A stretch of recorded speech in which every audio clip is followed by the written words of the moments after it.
Bar Association. I am thankful to the organization for organizing this event, bringing academicians across the region from different disciplines together to discuss this important theme, that is rethinking Northeast politics, a discussion on evolving economic and socio-political dynamics. And this is, I believe, is the last session of this particular webinar, third and last technical session. As pointed out by Mr. Vikas Kumar, that there will be 4 speakers, and they are established scholars in their own field, cutting across disciplines. They are from history, political science, and they will be speaking on diverse aspects relating to socio-cultural and political dynamics. So as I have the list, so this session will be co-chaired by Professor N.G. Ngalengnam, if I'm pronouncing it correctly, Director, Regional Campus, Manipur, IGNTU, and we have 4 speakers. This evening, we'll start with Professor Joyati Bhattacharya.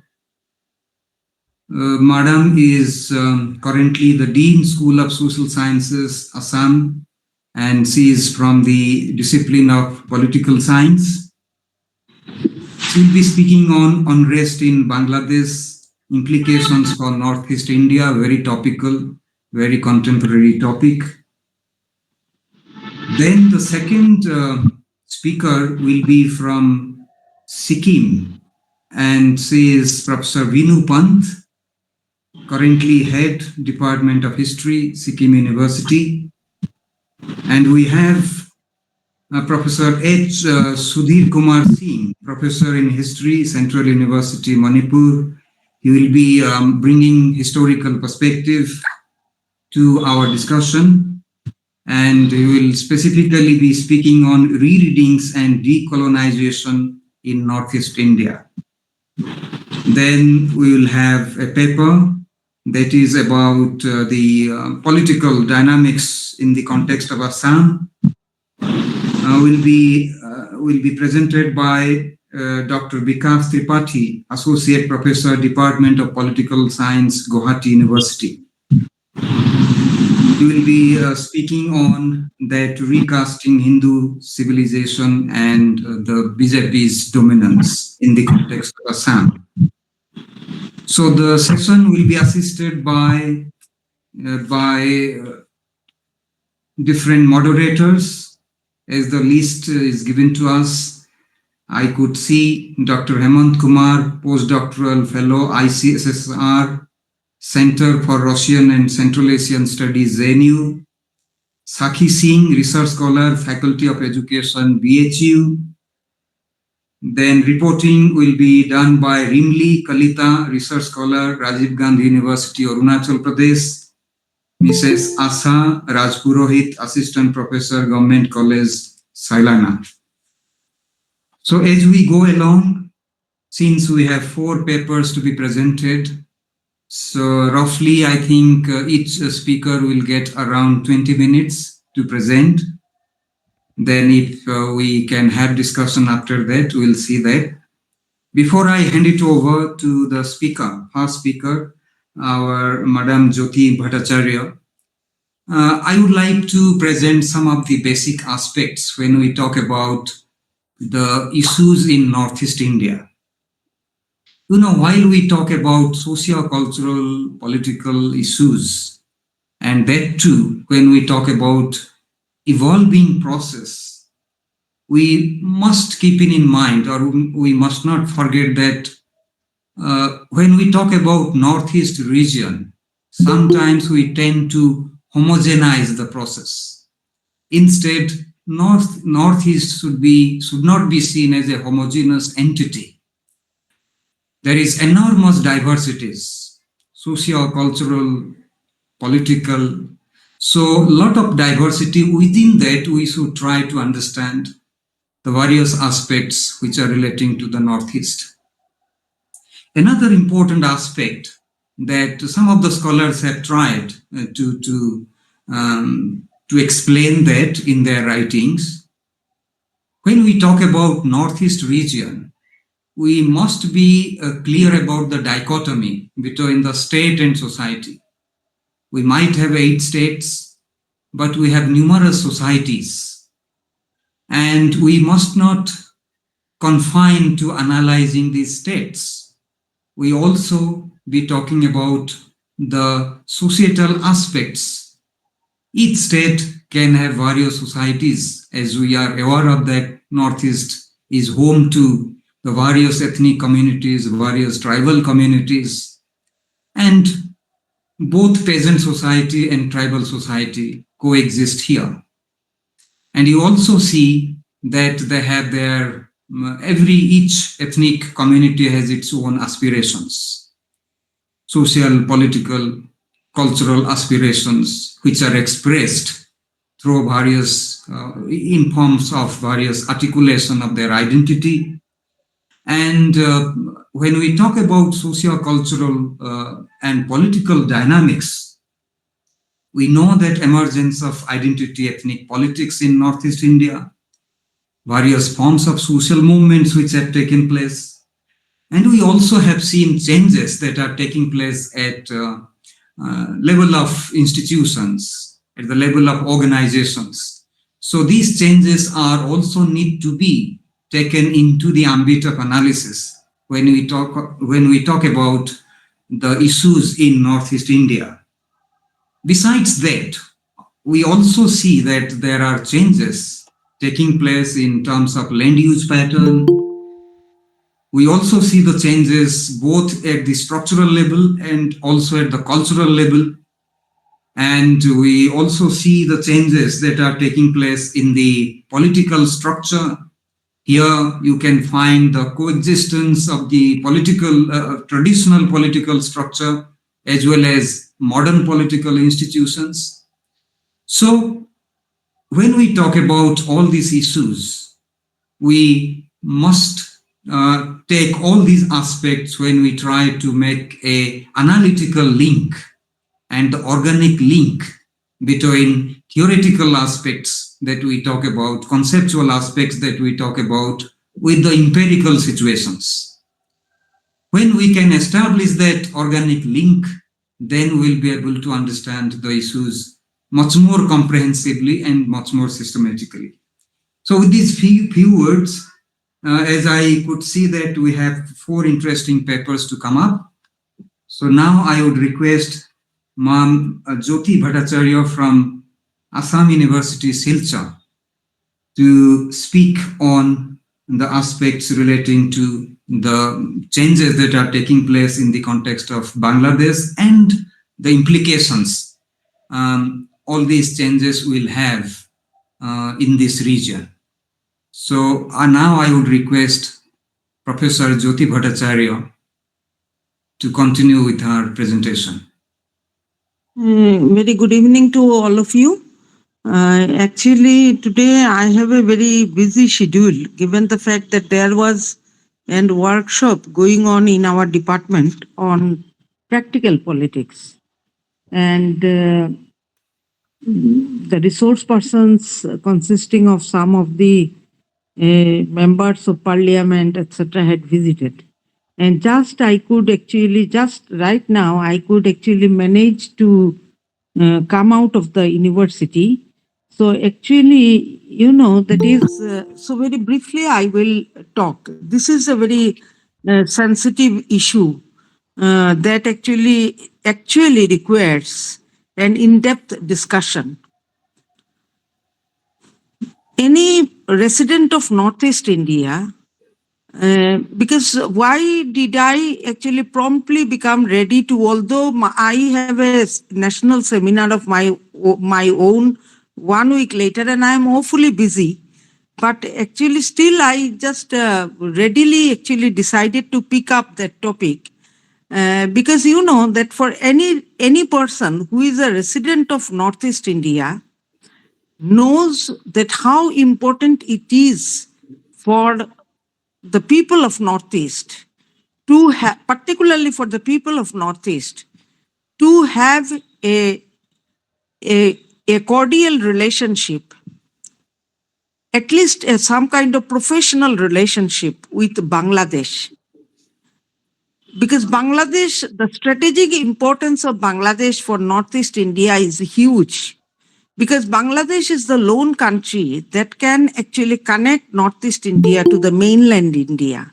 That even if the government's strategy to actually, that implement the look actist policy uh, becomes a huge success, then also the problem would remain about how to connect Northeast India with the mainland India. So connecting Northeast India with the mainland India has huge ramifications, has huge implications in terms of Northeast India's security, Northeast India's politics, and Northeast India's economy.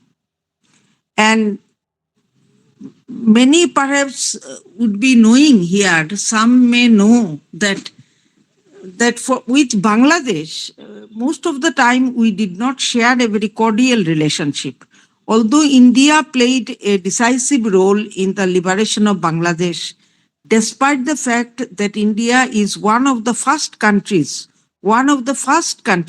to have recognized Bangladesh, despite the fact being a very poor country, India had extended $500 million of loan to Bangladesh for its reconstruction, for the nation building in the very initial years of the formation of the birth of the country. And India played a very significant role, not in terms of military, but also in terms of extending emotional support, people to people support, because I am born in just on 15 November 1971. I'm just telling you a small story. And my father was in Assam Civil Service.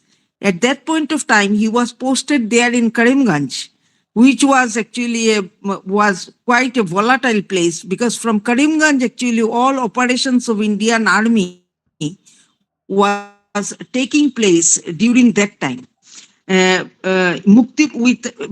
Army was actually collaborating with the Mukti Bahini, the liberation fighters, the freedom fighters of Bangladesh, popularly known as Mukti Bahini or Mukti Juddha.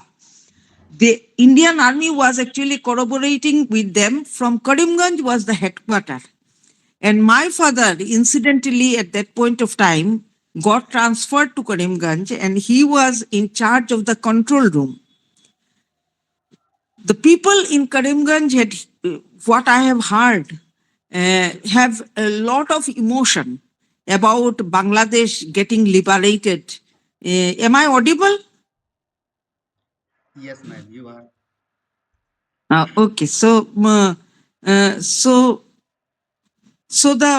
thing is this, that is, the people had a lot of emotion about the fact that Bangladesh gets liberated. The Bengali sentiment was raging high, and I tell you that my name is Joyati. Joyati means one who has won the victory. And the day I am born, 15th November 1971, on that day, it was already decided that India would be successfully liberating Bangladesh, and Bangladesh would become an independent entity. Although Bangladesh officially got its independence on 16th November 1971. And the level of emotion was so high among people that I was named Joyati, that is one who has won the victory. That is why I am named so.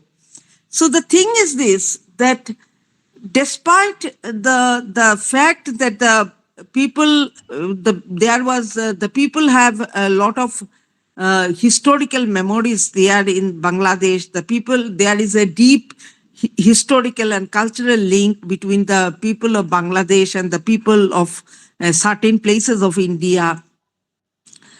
And despite the fact that it is a country which has a lot of geostrategic significance for India, it is very crucial for the economic development of Northeast India, for connecting in Northeast India to the mainland of India. But for some reasons, the honeymoon phase between India and Bangladesh did not last long.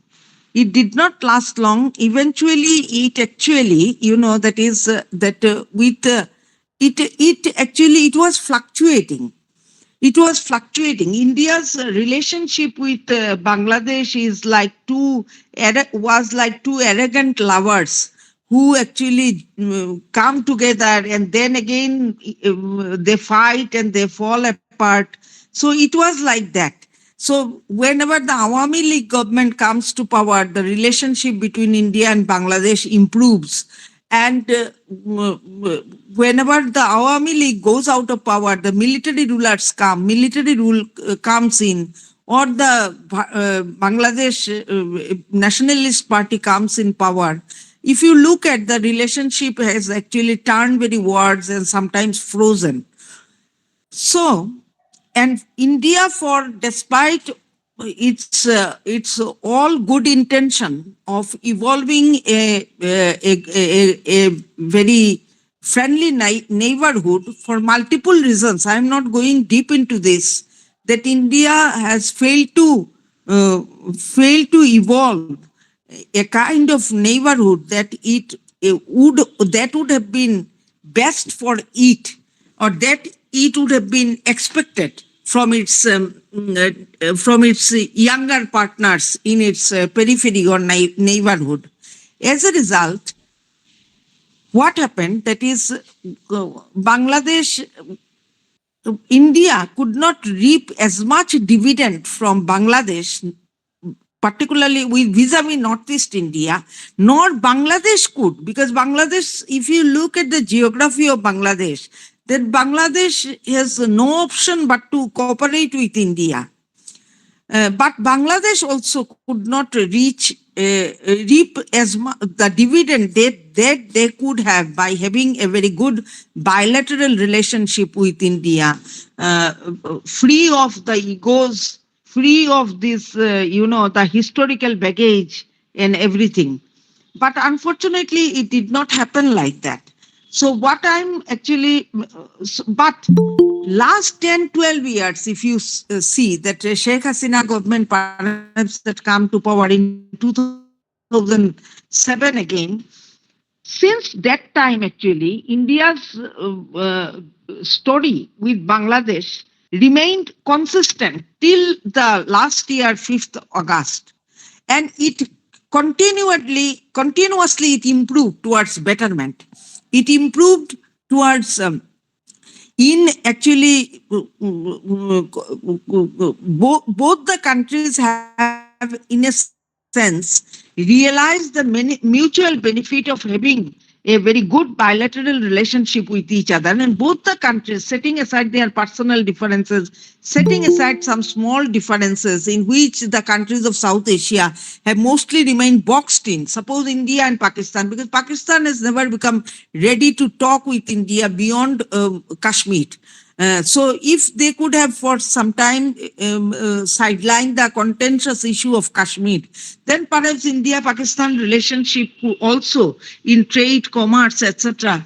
could also, both the countries could have benefited much better instead of having an everlasting bitter relationship with each other. So for Bangladesh, it was not there. Bangladesh government, particularly after Ms. Sheikh Hasina's return to power in 2007, once again, the relationship has started improving. And improving, and not only improved, it accelerated. There was observed an acceleration in the kind of relationship that was seen between India and Bangladesh during the last little more than 1 decade. And both the countries have actually started exploring the benefits of each other for economic development, for building better connectivity. And in this way, in 2015, if you recall, and even prior to 2015, India actually has reduced tariffs for various Bangladeshi products in 2012 itself. So it is not that things have begun only from 2015 or 2014. The relationship with Bangladesh was improving since 2010, since 2010 12. So actually, that is as a result, if you look at India, what happened, that is both the countries, and in this way, both the countries, Bangladesh has, for India, Bangladesh has become a very critical country for realizing its look at this policy.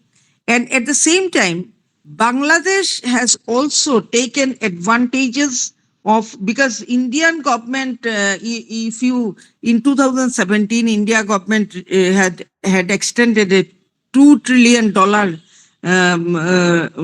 loans to Bangladesh.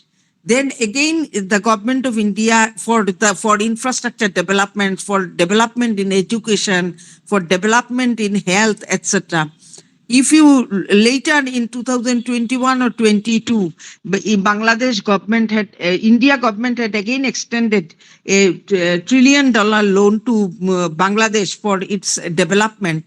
And both the countries have signed a number of agreements from trade, commerce, to connectivity, to educational exchange, to tourism prospect, on many aspects.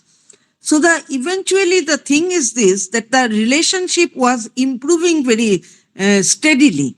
And if you look at India-Bangladesh relationship, then you would find that over the last 2 decades, particularly 1.5 decade, you would find the relationship between the two countries reach a zenith point, a peak point.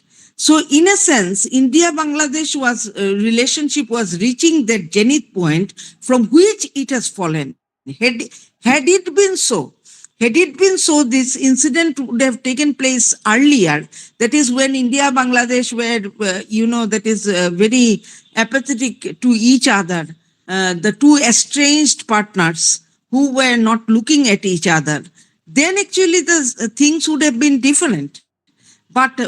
But this turn of events, the recent turn of events that is being seen, has happened at a time when actually India-Bangladesh relationship has transcended a level and reached a zenith point.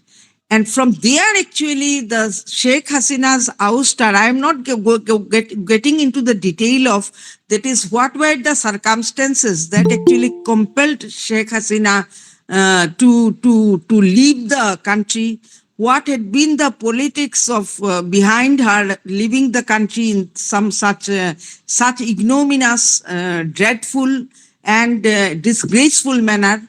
I am also not getting into the role of the deep state in Sheikh Hasina's ouster, but eventually what is happening in Bangladesh, the kind of politics, after the interim government of Muhammad Yunus had taken over, the kind of politics, the kind of anarchy that is being observed in Bangladesh definitely has very serious ramifications in India, not just from economic point of view. From economic point of view, India, Bangladesh, the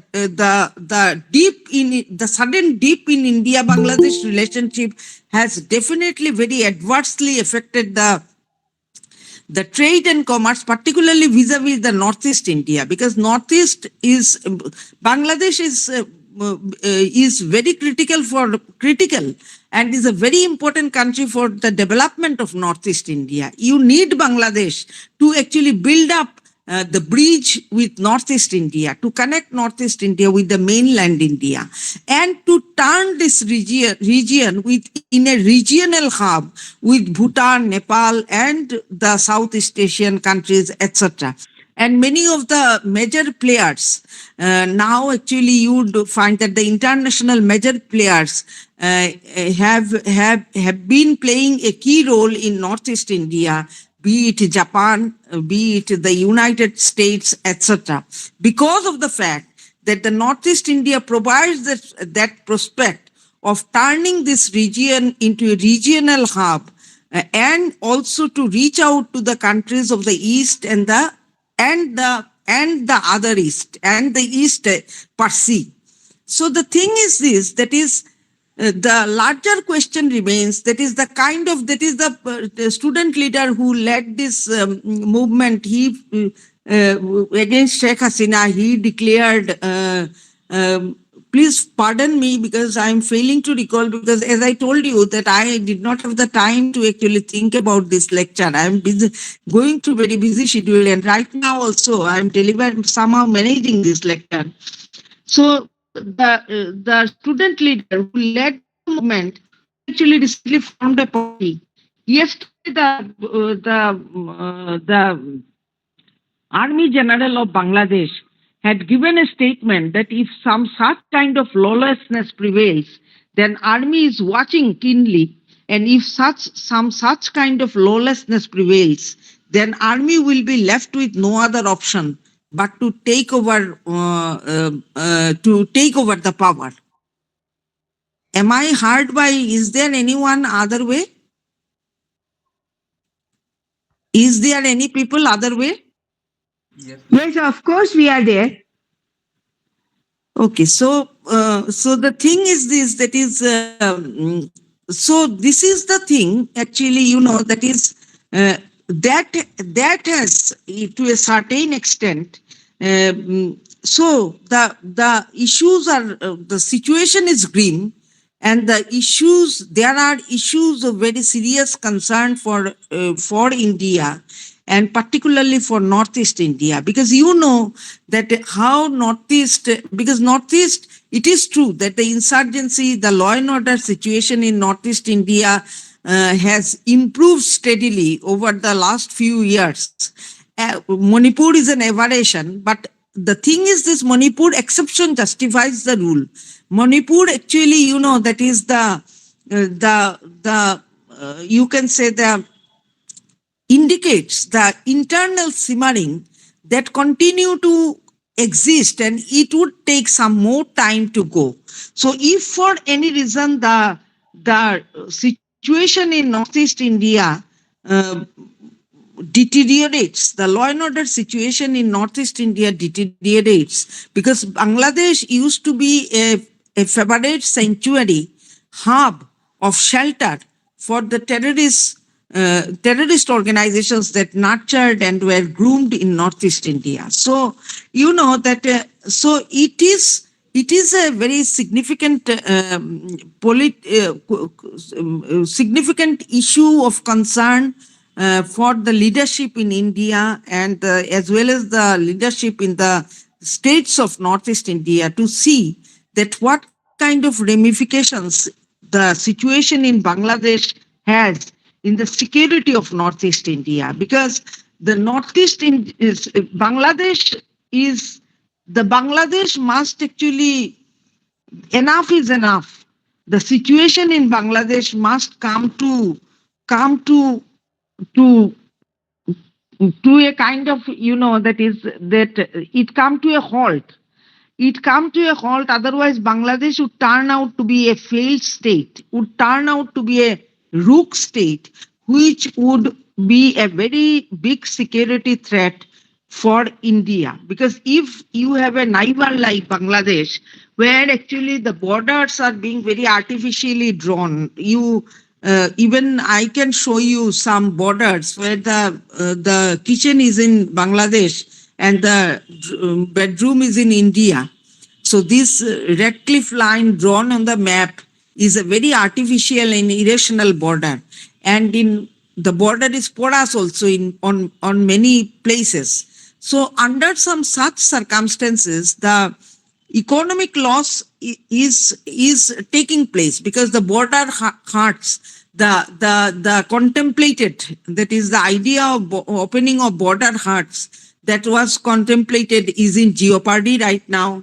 The trade through Sutarkhandi border, this huge investment of the government of India in this India-Bangladesh friendship pipeline, from which actually 42,000 tons of diesel have gone from Numuligarh refinery to the Parvatipur of Bangladesh. This Khulna-Mongla railway line, which actually connects the Chittagong seaport and the Khulna river port for business. This, that is this friendship bridge over Shabrum River in Tripura. So all these investments are right now actually in a sense in a jeopardy. Many people ask, even some few days back, one person actually, that called me. He is doing a survey for Diplomat, the famous Diplomat journal, to actually ask me about how the issue of Bangladesh would play out vis-a-vis India, vis-a-vis Northeast India. Then actually I told him to actually send, because given the fact that I am a politician, I am an academician, so if I can respond only to a structured questionnaire. So the thing is this, that is, so these are the issues of concern that needs to be addressed. So the silver lining is this, that the government of India is watching the situation very carefully. And it is, as India has always done it, and it is almost a part and parcel of India's foreign policy, that India on its own do not intervene in the internal affairs of others till the time it becomes a significant security threat for India. So the government of India is watching, and I believe that Muhammad Yunus government would also be compelled under international pressure and some other factors, and given the internal condition of Bangladesh, would be compelled to reach out to India. In such a case, and India also needs to realize that its neighborhood first policy should not actually remain confined to any political party. And that India is trying to do, that irrespective of the party in power, irrespective of the man in power, it is imperative for it, for its own interest, to reach out to every important stakeholder in the neighboring country. So that India is trying to do, and I believe that in no time, in the future, we will see a better Bangladesh, more stable, and the things would be brought back to the line, and things will be streamlined, and the relationship will continue. Will get rejuvenated and continue as it was earlier. Thank you. Okay, thank you. Thank you, Professor Bhattacharya, for your articulation on the changes that are taking place, which is neighboring to northeastern states. So if I am sure there will be various queries, questions, if time permits, we'll take it up later on. So now I would request Professor Veenu Pant will be speaking on socio-political dynamics within the perspective of the concept Bharat in the context of Northeast. And before I hand it over to her, I welcome my co-chair of the session, Professor N.G. Ngalengnam, who joined, I think, a bit late. So who will also assist me. So now it is over to Professor Veenu Pant. Yes, sir. Yeah, welcome to this session. Sir, you are muted. Sir, you are muted. You have to unmute your system. Sorry for joining a little bit late. I've been in another meeting. Anyway, I am so grateful to the organizing committee, Vikas Kumar, for inviting me as part of this, to be part of this webinar and co-chair of this program. Thank you so much. And Professor Panda, thank you so much. Okay. Excuse me, sir. May I please take the leave for half an hour? Okay, ma'am. Okay. So now, Professor Pant. Thank you sir. Thank you.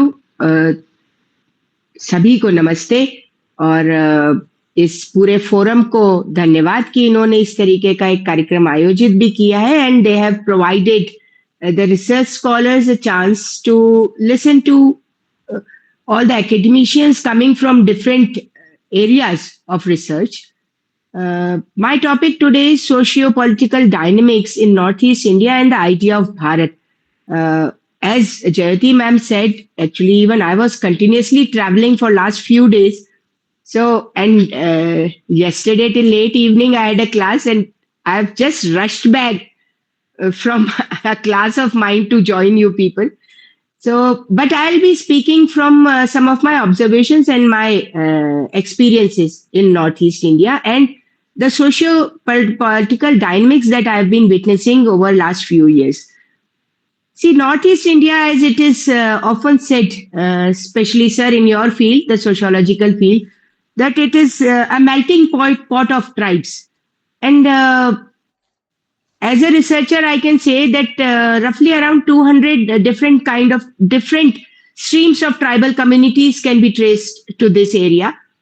But what happened as we were approaching independence and post-independence is that this region was highly neglected so far as the political aspects are concerned. So the social diversity in itself is not a problem. The problem which happened or which occurred or which created the kind of dynamics that we are witnessing today, especially in case of Manipur and certain other areas, is that that is a resultant of the political neglect of the area and the idea that created a kind of disconnectivity between the so-called Northeast India and the mainstream Bharat. Now, my first question often used to be that why are we calling this area as Northeast India? Northeast of whom? Because if we look at the map of India, it is the eastern part. Why are we calling it Northeast? The Northeast name was the particular significance of Northeast is only for the British because they were ruling Bengal. So everything that was northeast of Bengal was Northeast. So they have given this name. Basically, this is the eastern part of India. And, the most important aspect of this particular land is that it is a connect between South Asia and Southeast Asia. So this particular landmass lying in between, और जिसे आज हम अष्ट लक्ष्मी बोलते हैं, पहले 7 sisters and 1 brothers, when 1 brother कहा जाता था कुछ टाइम पहले तक. So this area is that it being culturally a melting point of tribe, it is also a place that is connecting two major landmasses, that is the South Asia as well as Southeast Asia. And it is a connecting road. You can easily observe the cultural dimensions dissolving into one and then evolving into another. So this is a cultural connect point also between the South Asia and the Southeast Asia. The overall cultural dynamics are quite visible. There are matrilineal society, patrilineal society. Basically, the patrilineal societies are almost following what is being followed in the mainstream India. The matrilineal society also are following what can be visible or what is visible within the matrilineal societies. But there are certain peculiarities. But with all these peculiarities and the diversity that it shows, there is one thing which we can easily observe within Northeast India. And that one thing is that these are very culturally conscious people, and they are very compassionate people. But somehow, when I speak of this in the mainstream land or the mainland India, the idea of compassion, if they come here, they visit people, they can understand. But if they go through the newspapers and the kind of disturbances, the political disturbances that have been there here for since independence, so that also is gives a very different kind of image. So what we need, that if we need the idea of Bharat or the concept of Bharat to materialize in this area, the first most important aspect is that we need to understand the political dynamics of the place. Here we cannot address, here we, I mean, there are 8 states. Actually, one of the states where I am is cut off from the rest of the 7 because of that small strip of North Bengal. But still, okay, we'll say 8 states. But it is not just 8 states. There are so many other societies. There are so many other cultures which are residing within these. Specifically, I'm not an anthropologist, so I'm not very sure about the number. But as whatever literature I have read, there are around 200 different communities. So when we are talking about Northeast India and the socio-cultural and political dynamics, we cannot just address the state as understood by the democracy. Because state as understood by the democracy or the Republican state, that is a very geopolitical aspect which originates from the Western thought. I'm sorry, but we cannot address Northeastern India, specifically Northeastern India, with that kind of idea, because here the state is a representative of very diverse forces, and those diverse forces are sometimes at loggerheads because of the electoral politics, because of the socio-cultural development issues, and all those identity issues which arise because of different regions. Now, that is why perhaps, last 2 decades at least, or at least since last 1 decade, we have been trying to frame, different local communities, to frame different local councils continuously for last 2-3 decades. Under Schedule 5, under Schedule 6, we are framing councils, and we are trying to dissolve this issue of, the volatile dynamics. The dynamics will always remain. But if we need to address to the idea of Bharat residing within these states, then the first thing we need to understand is we cannot address only the political powers that are being formed. We need to understand the social dynamics also. And that social dynamics actually results from the different political aspirant groups also. Now, if there is a different community, if there is a different tribal community, it has there are several diverse factors also. So to address every of those diverse factors certainly will not be possible for the state, but we can at least address to the majority concern. And when we are addressing to the majority concern, then to address that, as a historian, what I feel is that we need to go down the lane of history for a little bit. Now, we need to go down to the point where these communities were gathering, they were coming together. Many of them are migrant communities. Not everybody was always settled over there. Like Manipur, we can easily trace that out. Other areas also, there is a similar kind of situation. So we need to trace that out, and we need to study historically the cultural differences and the cultural unification points, and then frame the policies which can address these issues. Also, as historian, I feel that we also need to, somehow communicate to these areas the ancient connect between them and the mainland. We have failed to do so. We have failed to do so. We are trying to, but we have failed to so far. Assam, fine, it's a very huge land, but all these were under Assam only. It's the fault lines which later on created all these centers or these states.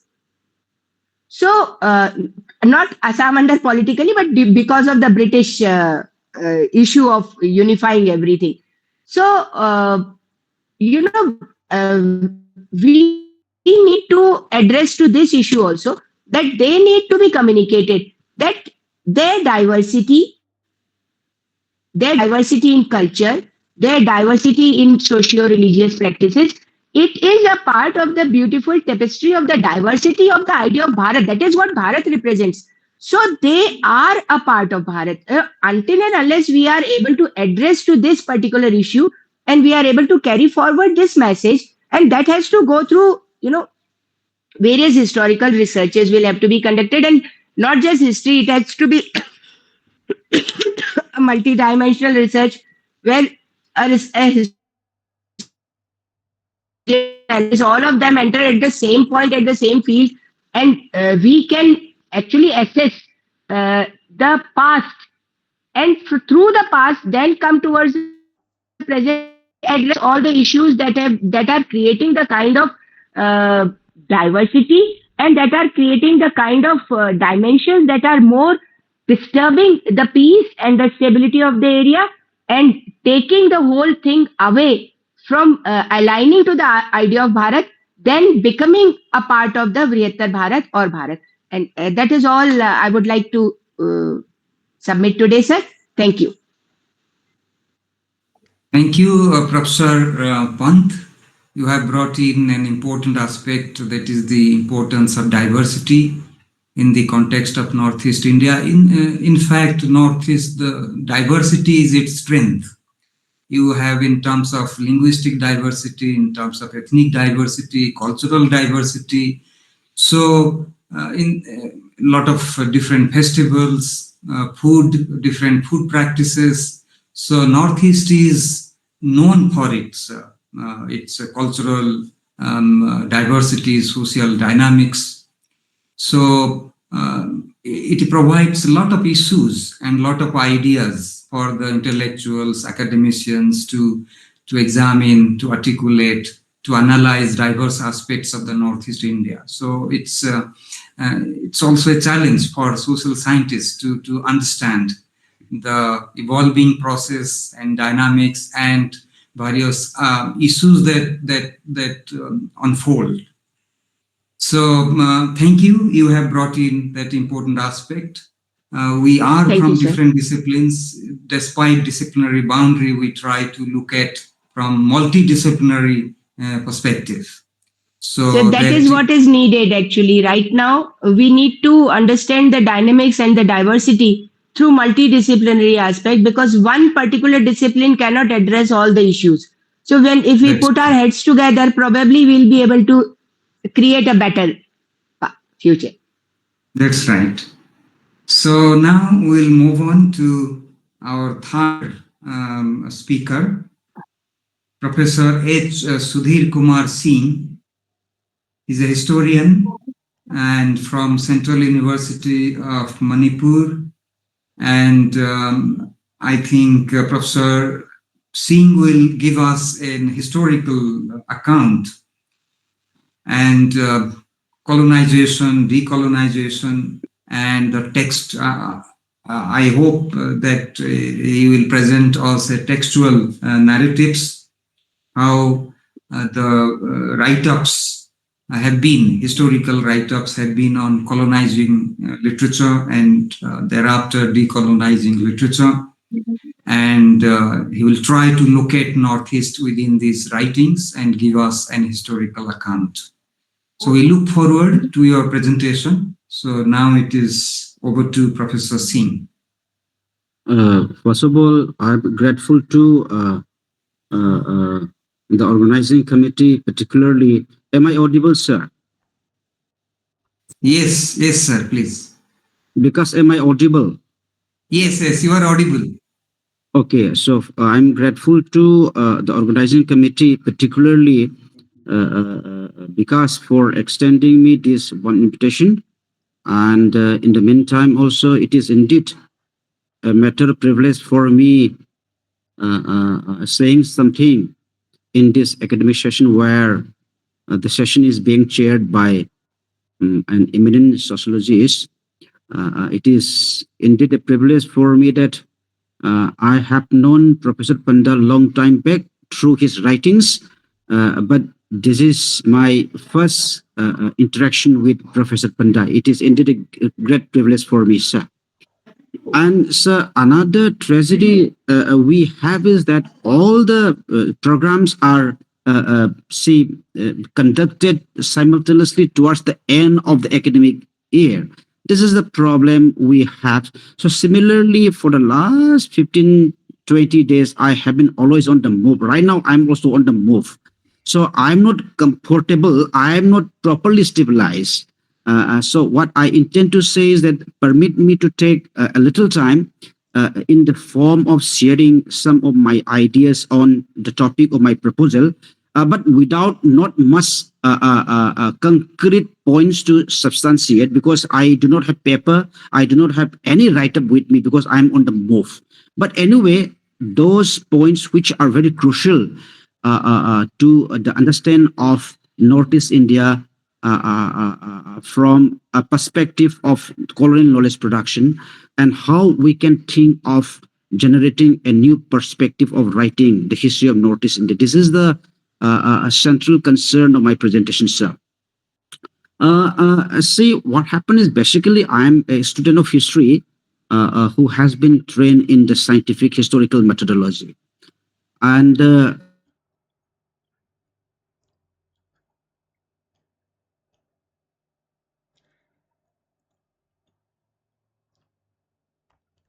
evidences find that because of the postmodernist turn to the historical scholarship, because of the postmodernist epistemological dimensions to the writing of history, there has been so much amount of changes and ramifications in the entire historical scholarship. But permit me not to go into this postmodernist turn to the historical writings. Basically, I am a student of history who has been trained in the fundamental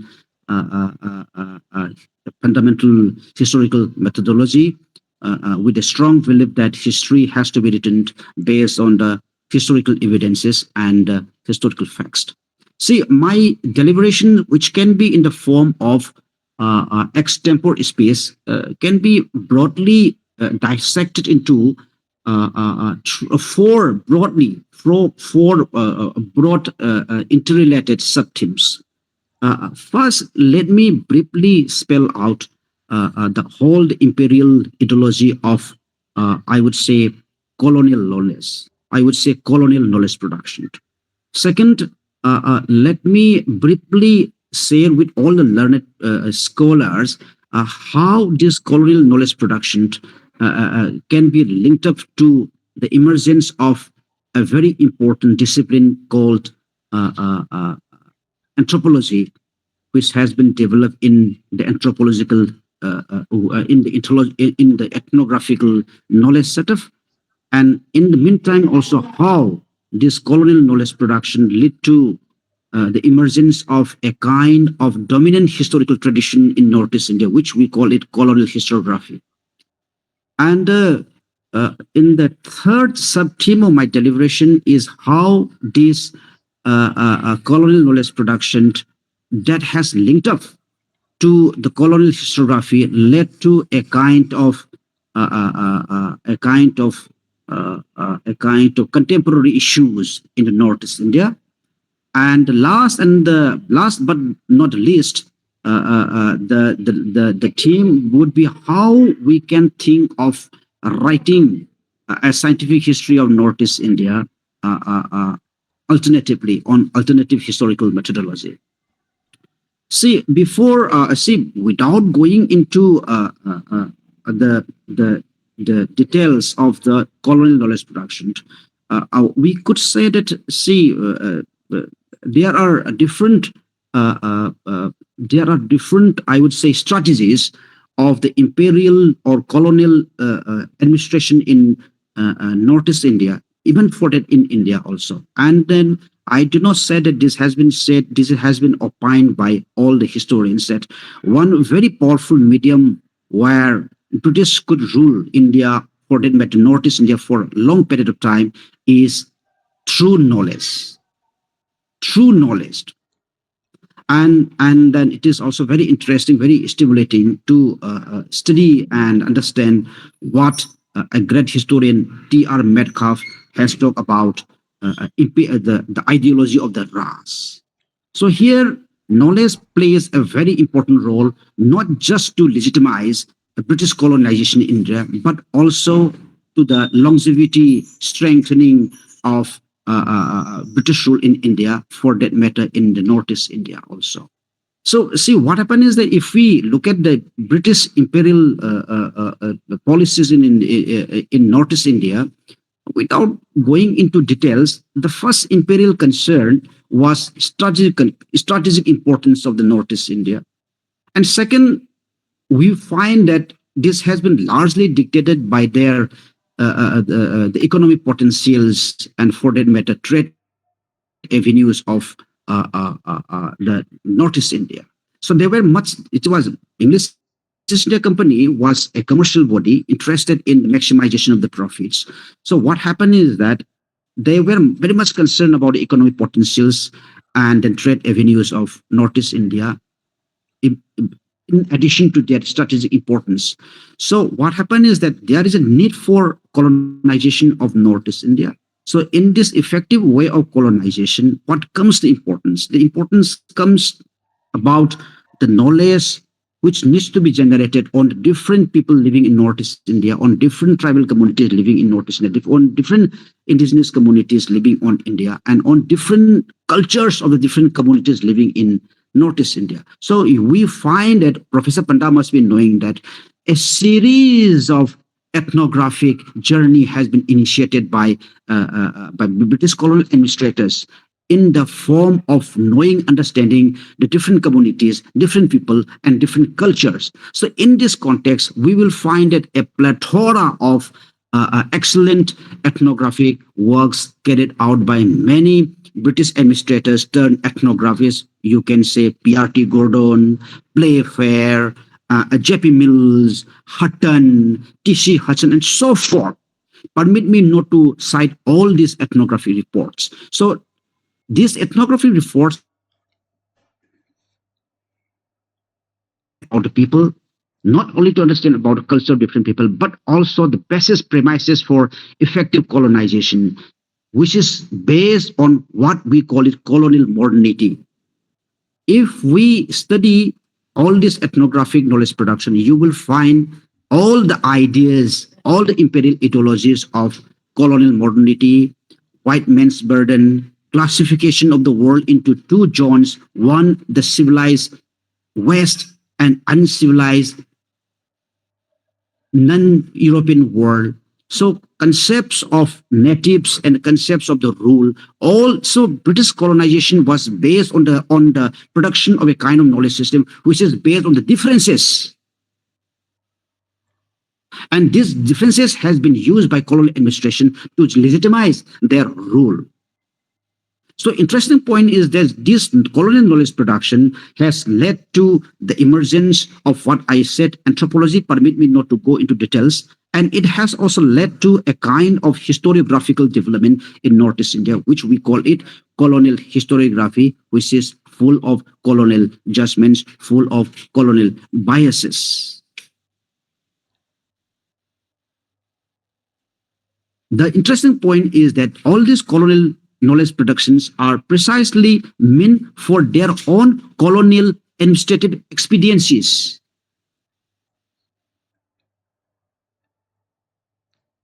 And what we find is that a strong kind of fragmentation has been generated in the age-old history of living together among the different communities, among different people in Northeast India.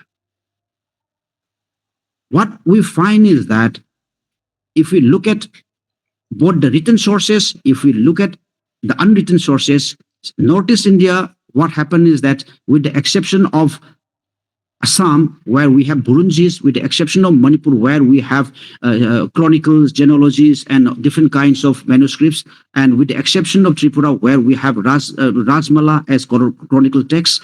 Many of the communities in Northeast India are in. I don't use that. This is not my own. This is not my own terminology, but is the terminology used by scholars. Pre-literate societies, oral societies.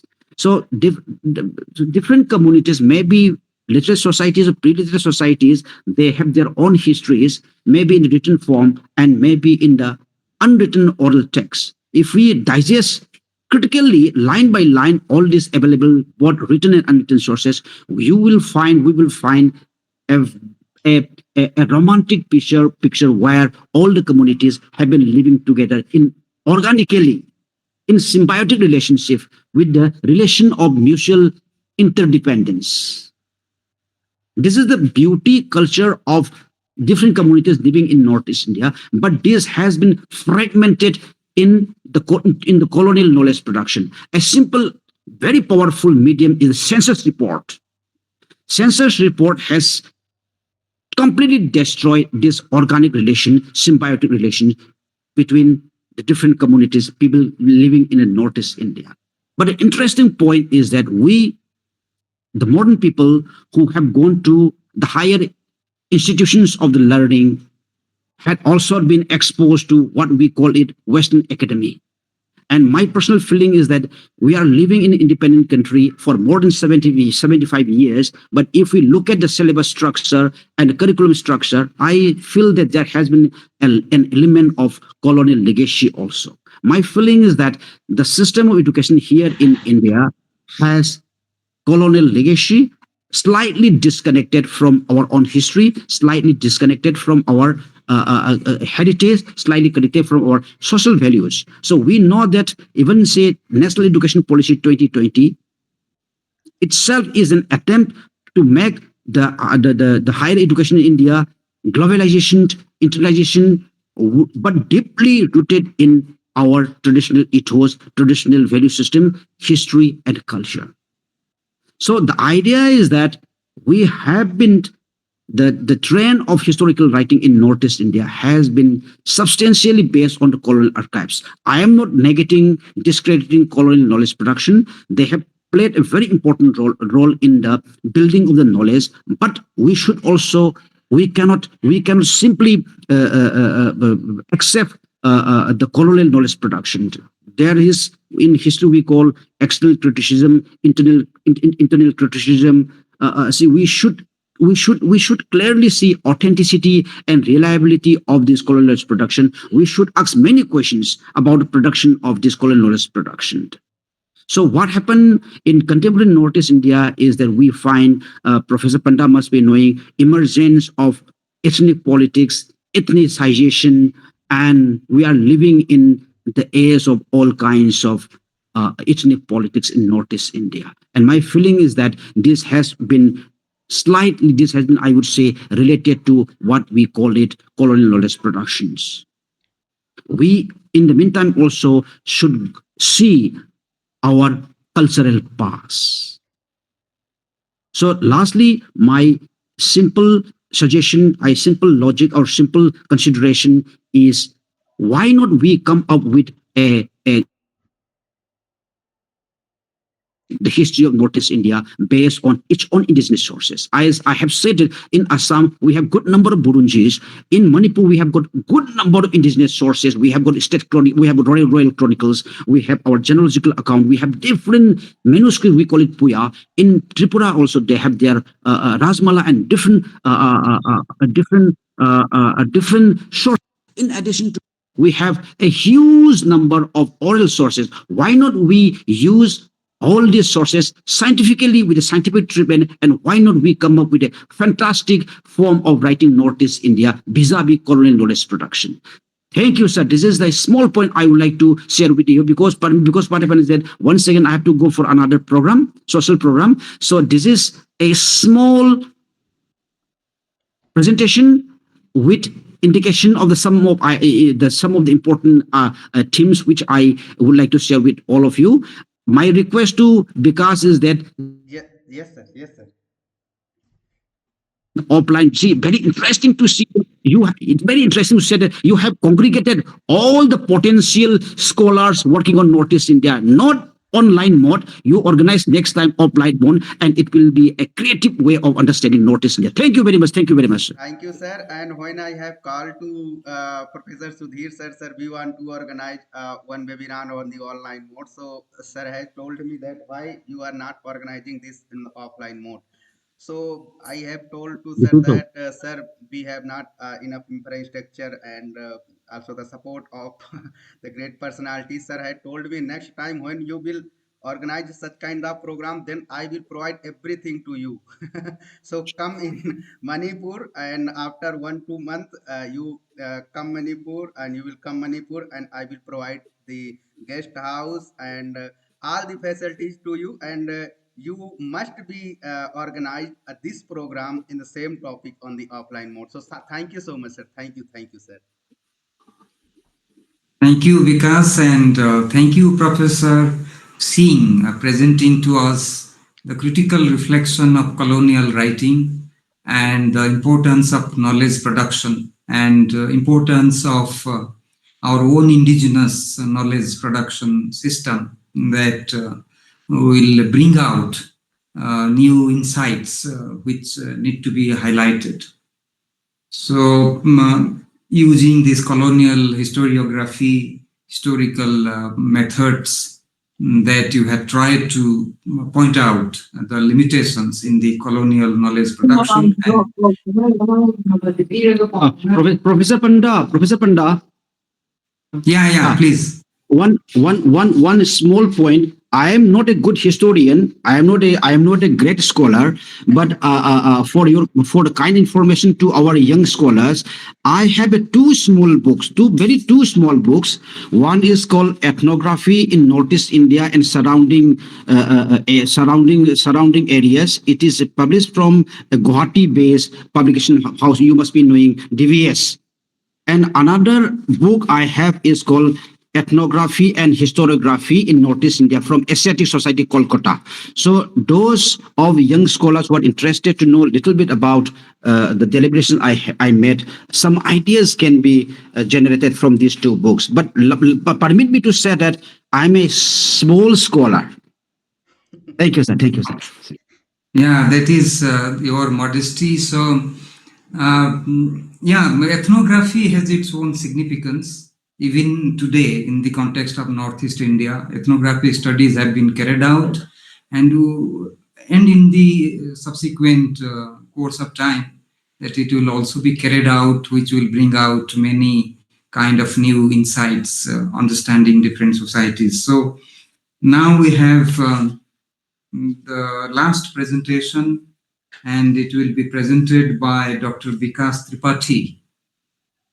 Is from Political Science Department, Guwahati University, and he will present to us the political dynamics, evolving political dynamics, particularly in the context of Assam. That is the title. I could see that Recasting Hindu Civilization and the BJP's dominance in the political scenario. So we look forward to your presentation. So now it is over to Dr. Tripathi. Thank you so much, sir, for giving me this opportunity. But actually, the title of my paper is, let me just read it. Recasting Hindu Civilization, BJP Dominance and Political Leadership of Himanta Biswa Sharma in Assam. So this paper is about political leadership, and as you rightly said, it is on the evolving dynamics in Assam. I begin with expressing my deep sense of gratitude to the organizer, Mr. Vikas Kumar. My regards to the Honorable Chair, Professor Bishwambar Pandaji, esteemed faculty member from different universities in Northeast India, my dear research scholars and students. It is indeed a great pleasure to speak uh, on a occasion where we see a galaxy of scholars from different universities across the region talking about diverse issue. And as we say that diversity is something that deeply characterizes this part of India, that is something also becomes apparent in the deliberation that has been taking place. People are picking up diverse issues and also that are thought provoking. Now, what I am going to do is that it is a research in progress, and I am writing a paper which would be published shortly as a book chapter published by Taylor and Francis. So I thought of sharing some of the ideas which I have written for the volume, and what better place than this when you have diversity of opinions present. So, first of all, like the title itself is quite suggestive. Like you see, you cannot separate the BJP dominance from its act of recasting Hindu civilization in a state which was always considered to be revolving around the axis of indigeneity. So how has this process,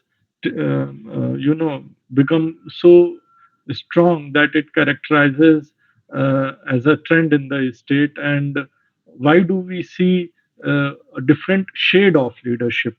So, political leadership is something which political scientists seldom touch upon.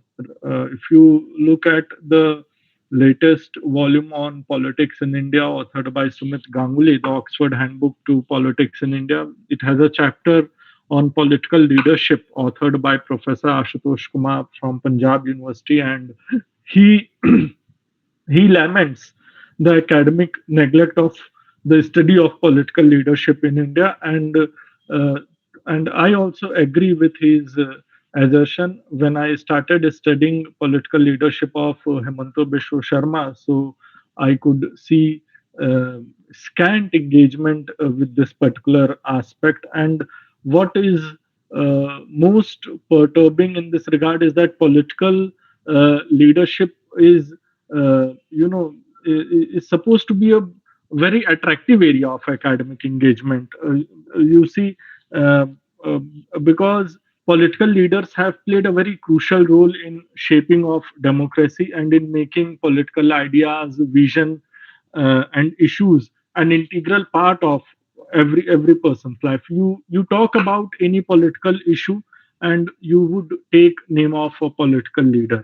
So political leaders are deciding electoral chart. Uh, they are guiding elections. Leadership driven election and politics is something that definitely characterize the present moment of politics, whether it is national level or state level. Ironically, we don't find much study, and this part really remains neglected part.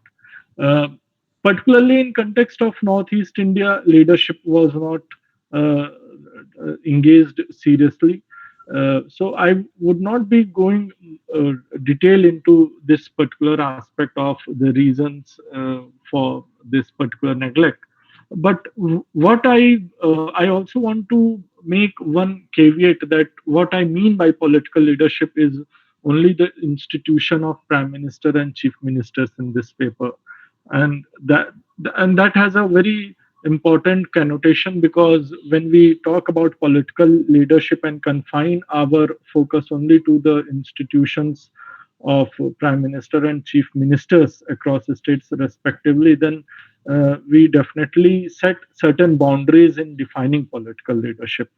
So, because I am defining political leadership in context of parliamentary democracy in India, and there's a historical reasons why we see political parties across India being leader driven. You talk about Tamil Nadu, you have a leader, Stalin. He's from DMK. Mamta, you know, Jayalalitha was leading AIDMK. There were strong leaders, and party and leaders uh, became coterminous to an extent that when you were talking about DMK, you were talking about Stalin. Similarly, whether you talk about BJP, whether you talk about Congress or Aam Aadmi Party or any party across India, you would find that it is leader driven. And one reason why I think that leaders have become so important and leaders eventually becoming chief minister or prime minister is also the the the the logical unfolding of the adoption of parliamentary democracy in India, and which has really, you know, one consequence of adoption of parliamentary system in India has been the indistinctness of organizationally weak political parties from their respective leaders, and thus persona, vision, and vision of political leaders dominate the working and performance of political parties across India. Now, when India became when the Constituent Assembly was deliberating over the choices they were supposed to make in institutional arrangement, there was a critique of there was a critique being made uh, on adoption of parliamentary democracy. There was a voice of dissent, like Shibban Lal Saxena. He stood up in the Constituent Assembly debate and he made a very interesting argument that, you know, adoption of parliamentary system in India would essentially mean the marginalization of legislature, because parliamentary system essentially makes the politics leader driven. So it would be a pyramidal structure. Leader would be at the top, then the executive, and then the legislature, and which to him was quite contrary to what we expected from parliamentary system. And, you know, whether you agree or not, some of the observations made by Shibban Lal Saxena have come true, where we see that uh, government after government across states in India are leader driven. They are leader centric.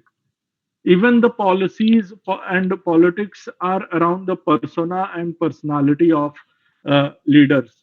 But this is not something that emerged only of late in the last 1 or 2 decades. From 1950s, 60s onwards, we could see that leadership was an essential component of politics. Starting from Nehruvian era to Modi era, one thing that always remained at the center of politics was the overwhelming presence of a strong leader. There was a period in Indian there was a moment in Indian political history when elections were really not leader centric, and but those were a brief interlude. Even when we say that,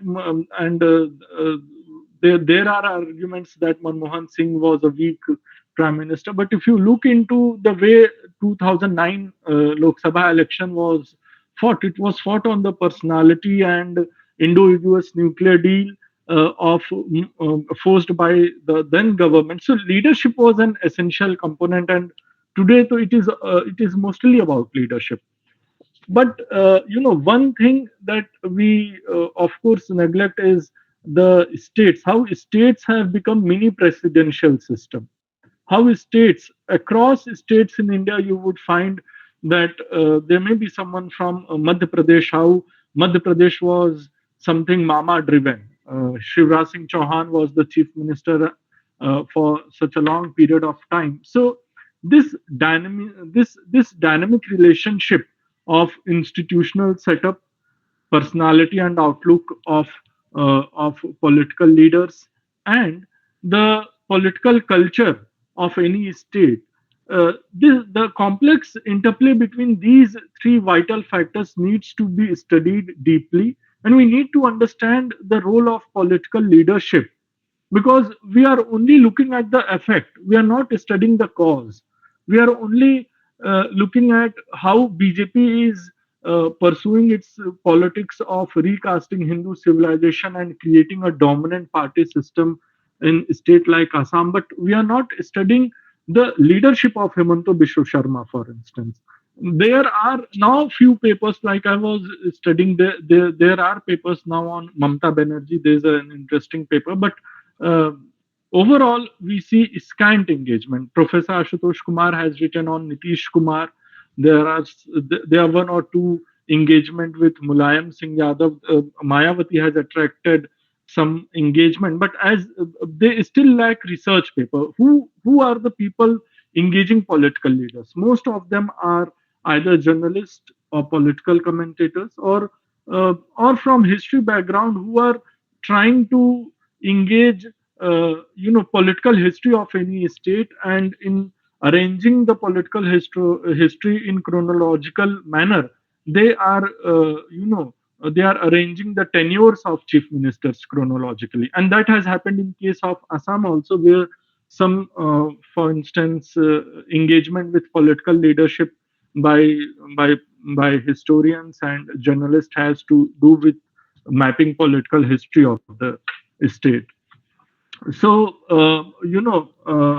so from 50s and 60s onwards, we had this leader driven politics. Now let's discuss one particular question: why should we study or why should we what is so distinctive about political leadership of Hemanta Biswa Sharma? But first of all, let us try to understand the literature that exists on studying political leadership in a state like Assam.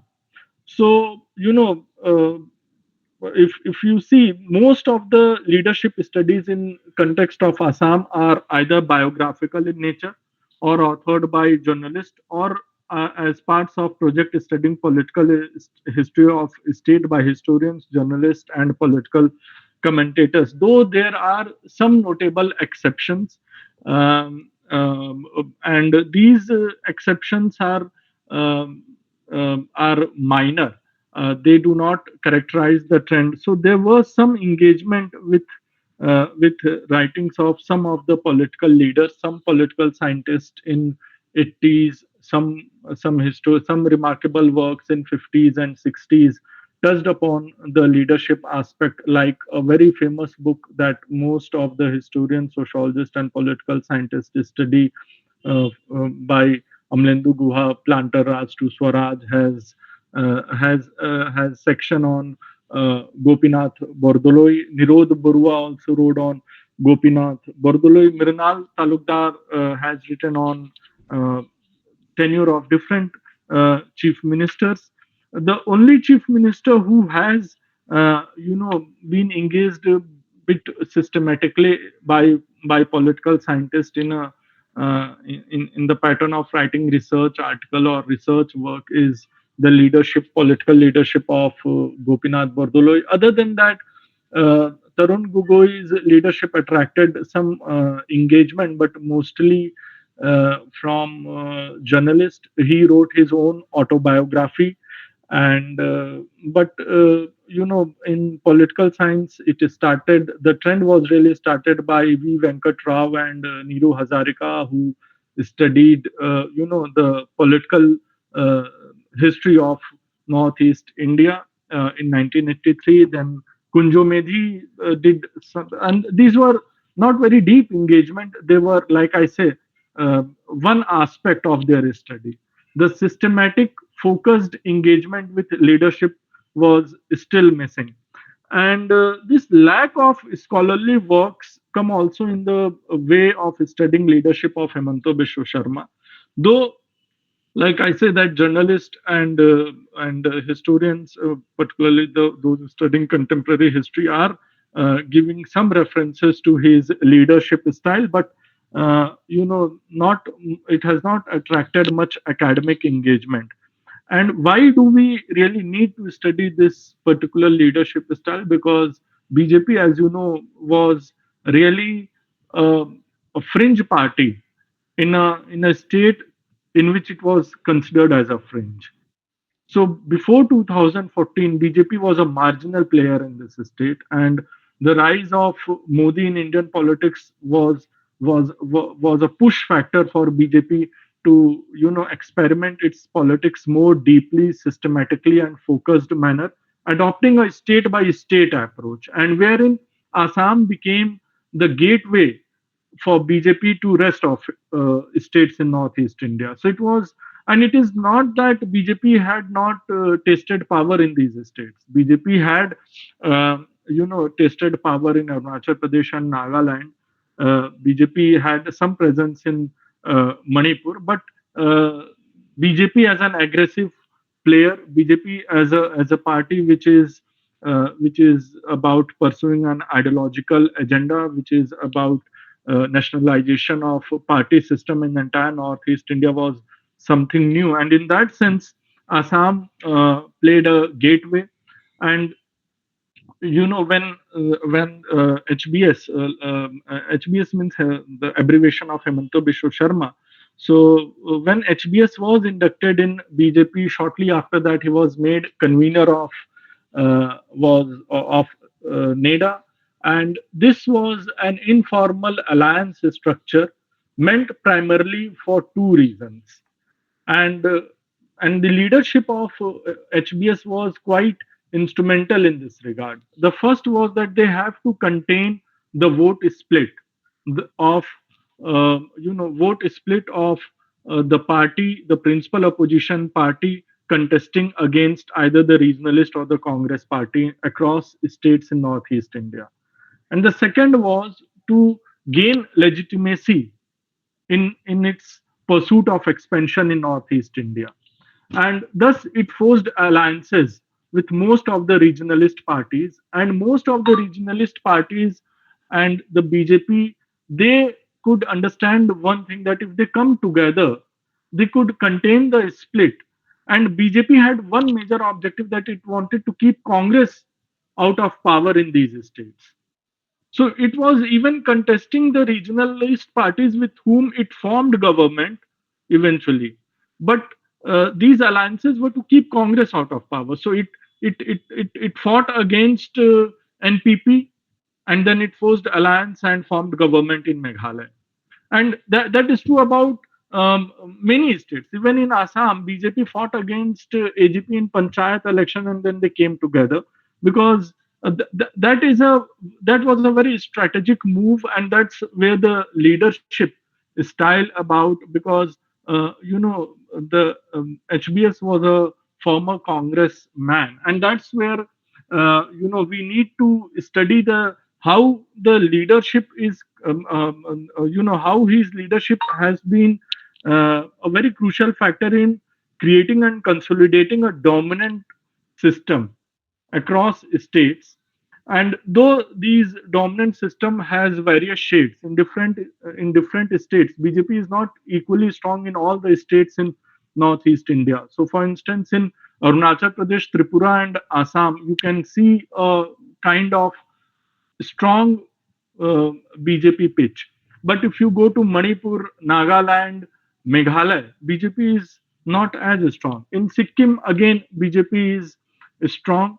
In Mizoram, neither BJP nor Congress, it is the regionalist party which is very strong. But even in Sikkim, the regionalist party is strong, but they are kind of positively predisposed towards BJP. So this is something that we have to understand, that this alliance structure that they created, the negotiation over seats, the kind of contestation that BJP had, and how they used Assam as a springboard for its expansion in other states of Northeast India. And the very crucial aspect we miss was the leadership factor, which is very important. Now, when we really talk about Assam, and when we really talk about the emergence of leadership in Assam, we need to understand one thing, that the political leadership of HBS in particular owes to a complex interplay between personality factor, political factors, and how the political parties navigated its space in Northeast India. Now, many of you are always under the impression that states in Northeast India, and particularly, I say that there is more diversity like somebody was saying that why should we use the term Northeast India?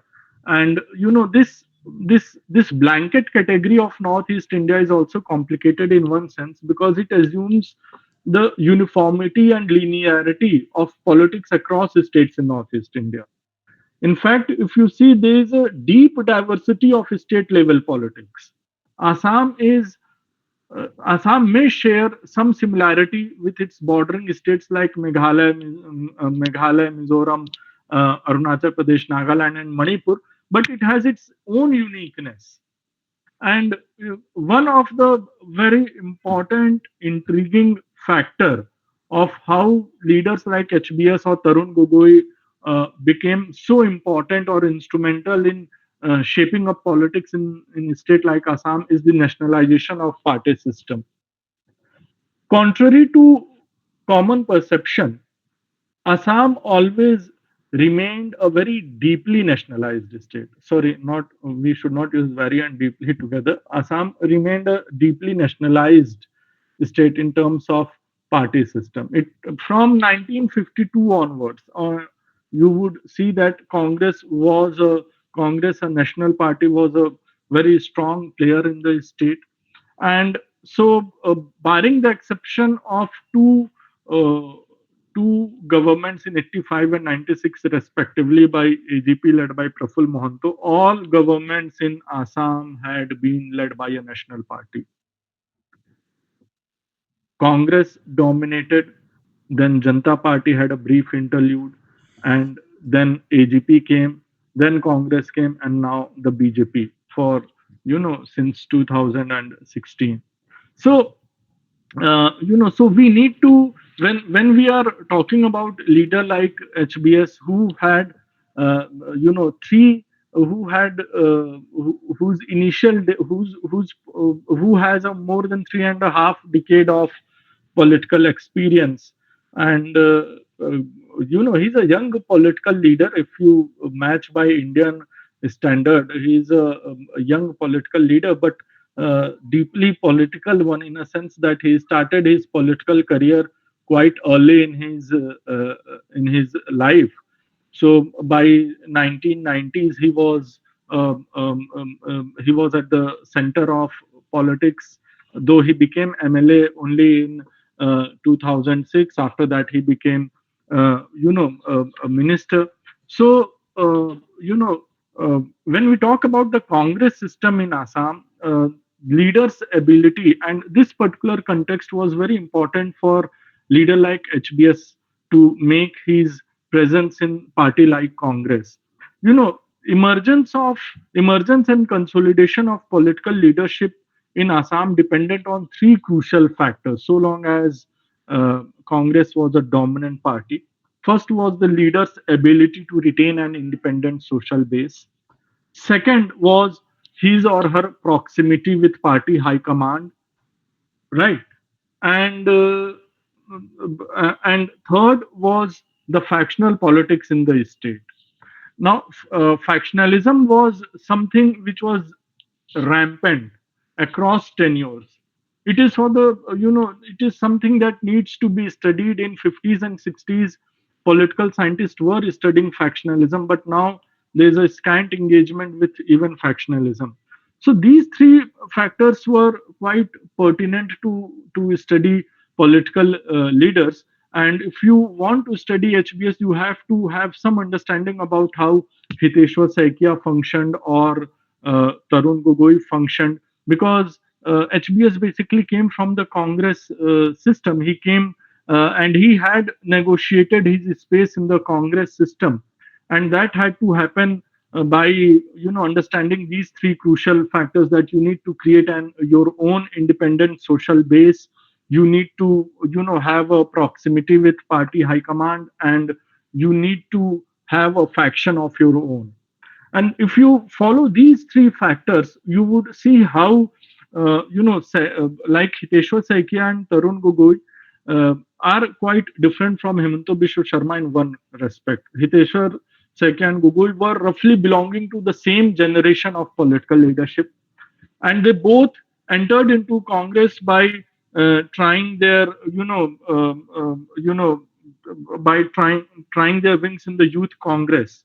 While Himanta Biswa Sharma came from Assam movement days, he was a ASU leader, which always stood against Congress party, and he was picked up by Hiteshwar Saikia. So even at his commanding height, HBS was never as he could develop his independent base. He could talk about development politics, could develop a narrative, but he could never develop an unconditional support, an unconditional he could never become an indispensable entity for Congress party high command, and which was not the case with Hiteshwar Saikia and Tarun Gogoi.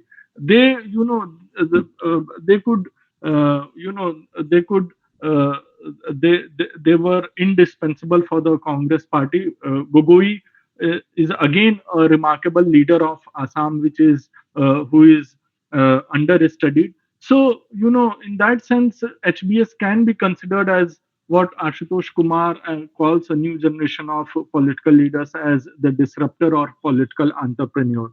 So HBS never formed a party of his own. Like unlike Arvind, generally Kumar uses the term political entrepreneur or disruptor for those who create their own party and use innovative mechanism for campaigning. And so Aam Aadmi Party, for instance, HBS never created a party of his own. He was in ASU, then there he became a strong force. Then he jumped to Congress, and uh, there he led a factionalism, and then he jumped to BJP. So, but he, what he, what he really, he never emerged from a movement. Neither did he create a political party in quest for power. His strategy was rather to carve out a dominant space for himself in the then dominant parties, whether it was the Congress or the ASU or for the BJP respectively. And uh, what distinguishes HBS from chief ministers in Assam, particularly since 1980s, is his ability to question the routinization of leadership's ideological governance and organizational framework of the parties to which he belonged, and to maneuver a political space in keeping with his aspirations and quest for political dominance. And I know there's a paucity of time, so I won't go much detail, but there are some questions. Like, one thing that we need to know is that HBS became chief minister, and the first thing, uh, there are questions why HBS has become so indispensable for BJP in Assam, and I offer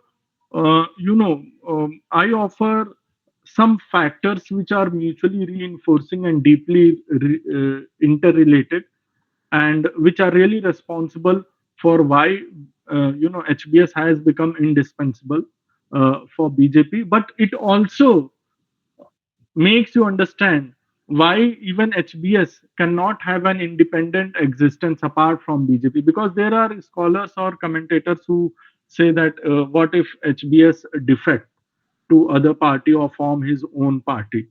So, if I may be allowed, I can read 2 pages, and then it may sum up. So, HBS now leads a fragile social coalition, which is basically contingent upon maintaining a fragile balance between primacy of ethnic politics and a quest for Hindu civilization basis of Assamese identity. Hindu consolidation now has not come in the way of ethno-linguistic character of politics for four deeply interrelated and mutually reinforcing factors. Now, what are these four factors? The first factor is the emergence of BJP dominant system in Assam. Now, like, what is this dominant party system? Now, BJP is no longer interested in being a majority party. It is a party which has now become a dominant party, and which is interested primarily in in agenda setting, and is characterized by three major attributes. ideological underpinnings, strong ideological underpinnings, top down organizational structure, and leadership driven. And in this way, you can see a lot of states across India are witnessing this kind of semi presidentialism, like DMK is Stalin driven in Tamil Nadu, or Mamta Banerjee driven TMC. But this remains an exception for a party like BJP, which has always considered that they are ideology driven, and leaders at the state level cannot overtake the ideological or organizational apparatus of the party. So this BJP dominant system, it is unique in Assam, and for the first time we witness in Assam a unique phenomena where factionalism is absent, and this is something which strengthens the position of chief minister, the incumbent. And this is exception because all chief ministers starting from the days of Gopinath Bordoloi to Medhi to Sarat Chandra Singha to Golab Borbora to Hiteshwar Saikia to all the chief ministers, factionalism was something that deeply characterized the incumbent party in the state. Now, the party and the leader has become indistinct in Assam, and thus the development politics and deepening of the web of welfare politics is profoundly tied to the organizational networking of the party, which reinforces personality cult in the state. So the leaders were always there, strong leaders was there, but the personality cult is something new, which, as I say, has to do with three very strong, a complex interplay of political party, personality and outlook of the chief minister, and the political culture of the state. And so, we have also witnessed a moment where we can see that the old BJP, there may be a tussle between old BJP and the new BJP. But what HBS has done strategically is that his two-pronged strategy of facilitating expansion of BJP or RSS in other states of Northeast India and maintaining an image of Hindutva icon has restricted the spillover effect of the old versus new. It is not that the disaffection may not be there, but the being the poster boy of Hindutva politics in the state has really contained the possibility of factionalism in BJP in Assam. Second is the routinization. The second factor, why you see the Hindu consolidation has become so strong and why there's a personality cult is also the routinization of religious polarization in Assam. It is not that the religious polarization is something new to the state. Religious polarization is something that deeply characterizes all states across Northeast India. Religion is one of the very significant component of electoral mobilization in states across the region. But uh, the cultural identity of the state has been subsumed under the larger civilizational identity of India as a civilization state. And with cultural identity markers being subsumed under Hindu civilization discourse, the space for autonomous expansion of ethnic politics is now limited, and it in a way also reinforces religious polarization. Hence, the politics of making the persona of HBS as a protectorate of Hindu civilization in the periphery has become quite pertinent in politics, and that is also something which reinforces or re-establishes the centrality of the leadership of HBS in Assam. And third is the limits of ethnic entrenchment in Assam. Contrary to many scholars, I argue that ethnic politics is also deeply transactional in character. It's not that, and there are avenues of transactions, and that is how national parties became dominant players in a state like Assam, where they could arrive at an understanding with diverse leadership, factions, and parties being run by ethnic leaders. And so, it was easy to negotiate with this transactionalism and make a dominant space for the party. And fourth is the populism, electoral welfareism, and emergence of Himanta Mama in Assam. So you see the trajectory of HBS is not a trajectory which is about HBS as an organizational leader. It is now about the making of political leadership of HBS is now a story of transformation of a political leader from being Hemanto Da, an organizational leader in Congress, to becoming Hemanto Mama, a leader tied profoundly to politics of welfare clientelism.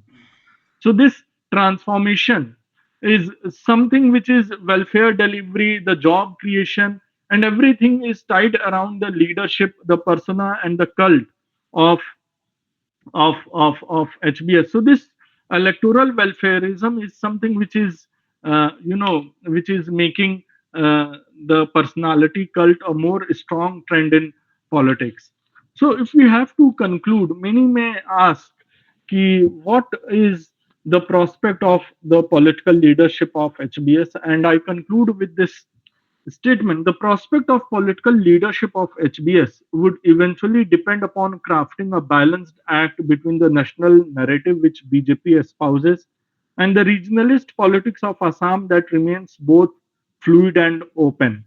Now he has been successful in crafting a BJP dominant system in the state, yet such dominance in case of Assam will also remain contingent on the ability of BJP to dominate politics at the center in future. With this, I conclude. Once again, deeply grateful to the organizer and the honorable chair and the patient listeners. Thank you. Thank you, Dr. Tripathi, for your very systematic presentation. I hope all the participants learned on political leadership. As you know, in sociology, Weber talks about charismatic authority, traditional authority, rational legal authority. So, yes, political leaders sometimes drive their organization, their political party, and they adopt different strategies to survive. And they are the people who could read properly the socio-political dynamics. So with this, I think all the four presenters, they have presented different aspects, different perspectives.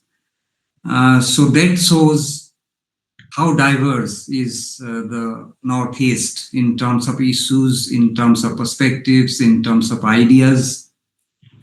So I hope participants might have learned from all these four presenters. And maybe when these ideas are published, as Dr. Tripathi said, that particular work is coming up in form of a publication. So researchers, research scholars will really be benefited from that. So I also thank Vikas Kumar, President of the organization, who has also given me the opportunity to chair and meet the young scholars here. And now I hand it over to my co-chair if he has any observations to make, any comments to make.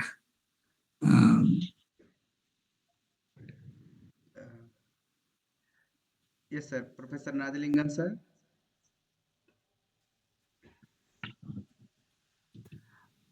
Professor Ngalengnam, sir, can you hear me?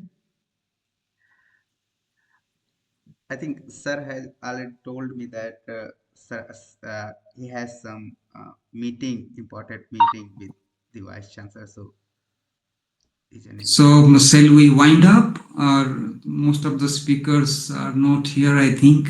If you have any specific questions to Dr. Tripathi, a couple of questions we can invite. Okay.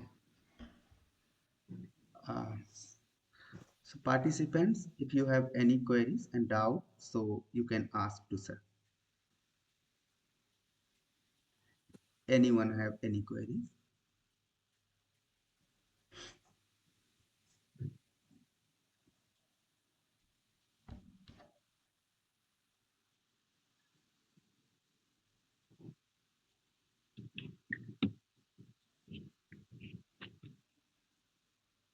Hi, Vikas sir. Yes, madam. Oh, I have a question for Vikas sir. Not really a question, but it will be mostly a kind of like a suggestion because, hi sir, so Vikas, thank you so much for your extensive paper presentation. Uh, in fact, I've learned a lot about the political scenario of Assam and political leader, as you've correctly mentioned. And my research, I'm first of all a Mormon law, and I'm actually pursuing PhD here in Christ University in Bangalore. And my research mostly deals with the identity of Naga society altogether, looking from a mythical perspective. So, as I was listening to you, I also realized that in order for me to study identity, it's rather important for me to also understand the socio-political aspect. So sometimes, I get stuck in between, not being able to find the right material to start off in order to understand the political scenario of Northeast. So I was just wondering if you could help suggest me some, materials, reading materials, so that I will be able to start off with understanding the concept of political scenario in Northeast. Uh, Thank you so much, Manla. If I'm able to correct your name Right, correctly, correct. pardon if Yeah. I pronounced it wrong. Mm. So please write to me with detailed research questions or detailed aspect of the area you are interested in, and I Okay. would try my best to respond to your queries and suggest you some literature. And it would be really nice to connect to you. You can write to me at Vikas Tripathi at guwahati.ac.in. Matlab, if you go to Guwahati University website, you may find Okay. my web mail there, and Mhm. please drop me a mail addressing a specific query and questions. I would definitely, try to Mm. respond to them, and we can engage. All right, sure. And I'm also looking forward to read the paper that you have just presented. So, Thank you so yeah. much. Thank you Mhm. so All And right. I will also provide to mail of respected party, sir. Okay, sure. Thank you so much, Vikas, sir. Yeah. much. Thank you. Mhm. Yes, Panda, sir. Okay, I think it's a long day. So now I think we should wind up. I thank the organizers for giving this opportunity, and also I thank all the speakers, those who have made their names in their respective fields. And I sincerely hope that young scholars have learned a lot from the presentation today. And this interaction should go on. And as Dr. Tripathi has candidly shared the ideas, and he is willing to guide you further, whatever doubts, whatever queries that you have, you can reach out to him. So that way you will be benefited. So with that, I think we should wind up the session. Yes, sir. Yes. Okay then. Thank you so much. Okay, thank you, Panda, sir. Thank you, Vikas, sir. And sir, Professor Stream IGNTU from Yeah, I could see Professor department Stringlet from our from your university university. has also joined. Yes. So thank you, madam, and thank you, Sudhir, sir, and Pranam Tripathi, sir, Panda, sir. Thank you so much. Thank you, sir. Thank you. Welcome. Thank you.